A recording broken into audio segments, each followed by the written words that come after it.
Mama? Papa? Tuh, Pak. के भयो कसो भयो काम कुरोको लागि इन्टरभ्यूहरु बसिस हैन त्यो दुबेको लागि भेकेन्सी आएको रहेछ कि अन्त साथीको अंकल रहेछ चिनाजाना भोलि 50,000 लिएर आउनु भनेको छ इन्टरभ्यु चाहिँ पस्नु पर्दैन अरे हौ अब पहिल्यै पैसा अन्त अरु त इन्टरभ्यु बसी ओरि पो पैसा रुपैयाँको कुरा गर्छ त ए तपाईले भन्नु पर्दैन हौ मैले चिनिसकेको अंकल हो अब जमाना कहाँ पुगिसक्यो अब तपाईको पुरानो जमानाको मान्छे पुरानो सोच कहाँ हुन्छ अहिले जमाना कहाँ पुगिसक्यो ल अब तेरै विचार गर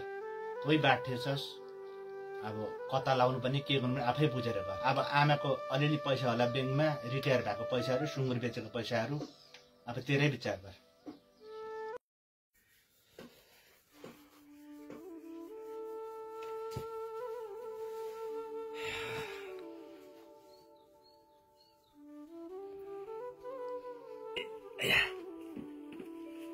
के भयो उदास पो भएर आइस त खै अंकलको पनि अत्तो पत्तो छैन अरु धेरै मेरो साथीको पनि त्यस्तै गर्दै रहेछ खै अहिले कल गरेको सबै साथी मिलेर फोन पनि स्विच अफ भन्छ अब हेरौँ न एक दुई हप्ता बाद कल गरिहाल्छ कि तँलाई मैले पहिल्यै भनेको हैन राम्रोसँगले बुझेर पैसा हाल भनेको हात हातमा पैसा दिएर हुन्छ अब अफिस कहाँ हो अफिसमा पनि त चिनेको भए पनि त जानु हुन्थ्यो नि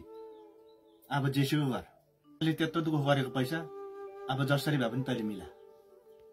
सायद आमा बाबाको कुरा सुनेको भए यस्तो हुन्थेन होला बिचारा मेरो आमाले जिन्दगीभरि कमाएको पिएफ पैसा सबै डुब्यो मेरै गल्तीले हो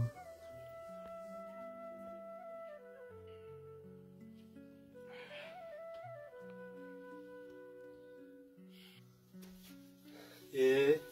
के भयो साह्रै टेन्सन भयो क्या हो हौ त्यस्तै हुन्छ हाम्रो कुरा सुन्दैनस्